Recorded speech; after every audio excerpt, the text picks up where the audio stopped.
Cat Warren. Twins clinch a series win. They'll go for the sweep tomorrow against the Tampa Bay Rays. We're going to break it all down on today's Locked On Twins postcast. You are Locked On Twins postcast, part of Locked On Sports Minnesota, your team every day.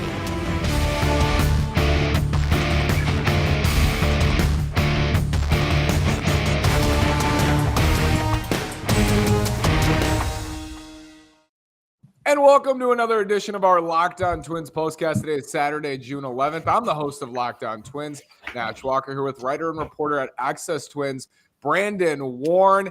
And the Twins clinch a series win over the Rays. They're 5-8 on this Blue Jays-Yankees-Rays 9-game stretch. It's their toughest 9-game stretch of the season. And wow, Brandon, Luis Arraez with a grand slam.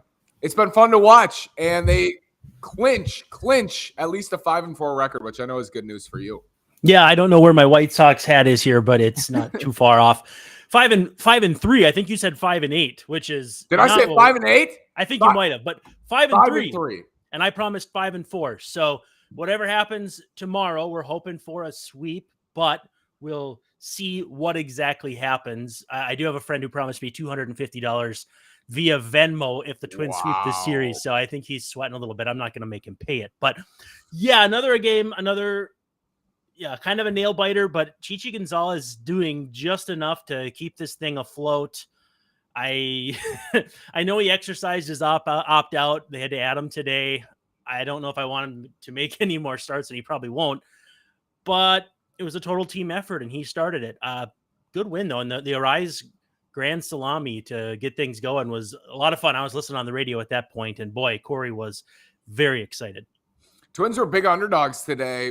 Well, medium underdogs at betonline.net. They're your number one source for all your betting stats and sports info. Find all of the latest sports developments, news, and odds, including this year's basketball championship matchup, the NHL Hockey Conference Finals, and Stanley Cup Finals. Head over to betonline.net, head to the website, or use your mobile device to learn more about the trends in action. BetOnline is where the game starts. So, Brandon, it felt like after the Twins had lost 4 out of 5 in Detroit, you looked ahead, and that was the scariest thing, I think, for a lot of Twins fans. And all they've done so far today without Byron Buxton and Carlos Correa, they did it last night with Buxton and Correa combining for 3 home runs, is win 5 out of 8. Yeah, and people were critical of Buxton and Correa sitting on the same day thought there. Now, the first time or the last time it happened, it was because Correa ended up being put on the COVID IL right after that. So probably wasn't feeling all that great.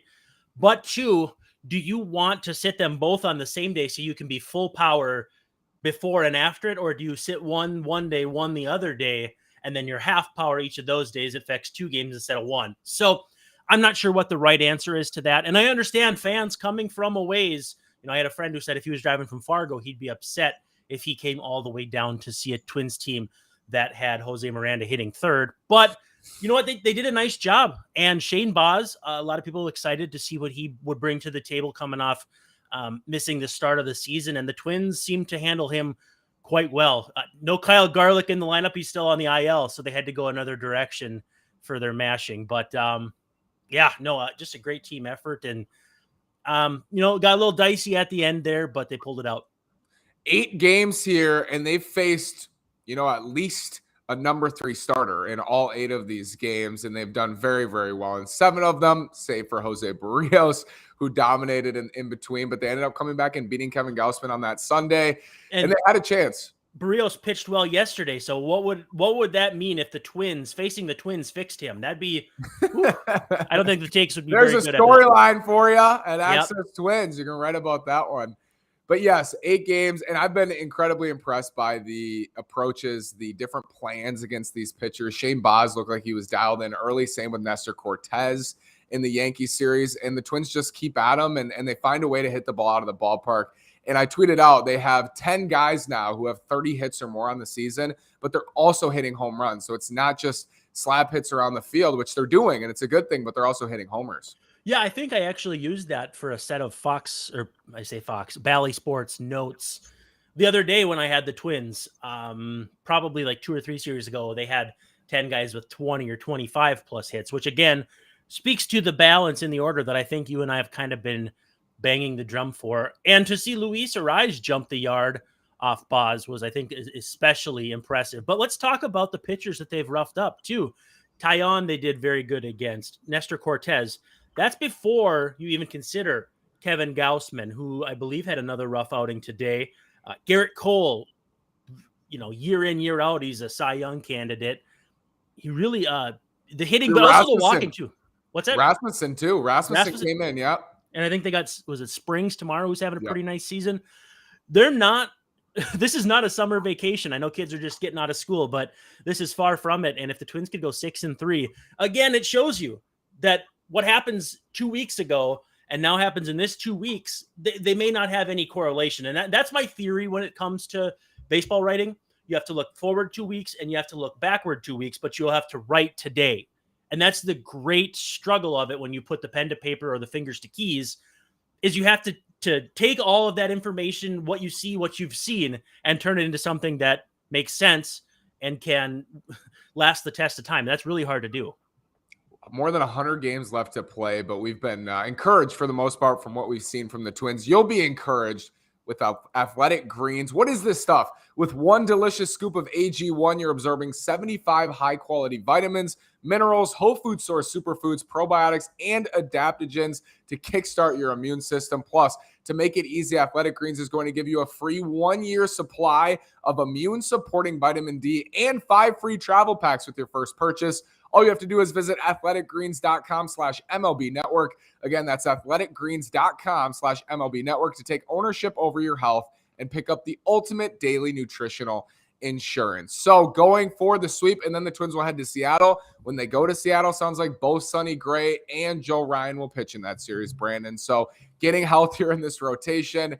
And as you said, hopefully we don't see Chi González's name. He gave them a chance to win today, so hats off to Chi, sort of. But now feels like they're going to get back to a fingers crossed, semi-healthy rotation.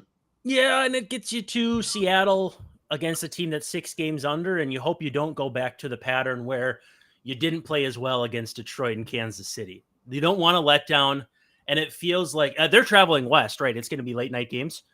Is that correct? Yes. So I feel like the Twins play on the West Coast is always a little disjointed. It also means you and I get to stay up till midnight. Well, I'm in California, so I'm going to keep it straight here. so keep in mind, you're also like 14 years younger than I am. So not only are you in California, but it's going to be way easier for you to stay up for these. So maybe we need to get a coffee sponsor for this upcoming series. But yeah, I feel like when the Twins go to the West Coast, it goes, it's a little bit more difficult. And so to get those pitchers back is going to be huge. Certainly, and we don't want to gloss over the fact that Royce Lewis is not going to be back for another possibly 12 months. But they should start getting some more guys ramped up again offensively. Hopefully, Byron Buxton pinch running today shows that. I mean, again, Gordon was hurt. He was dealing with something. Hopefully, it shows that there's maybe more of a tendency to let Buxton help out in games he doesn't start. Maybe the knee's feeling really good.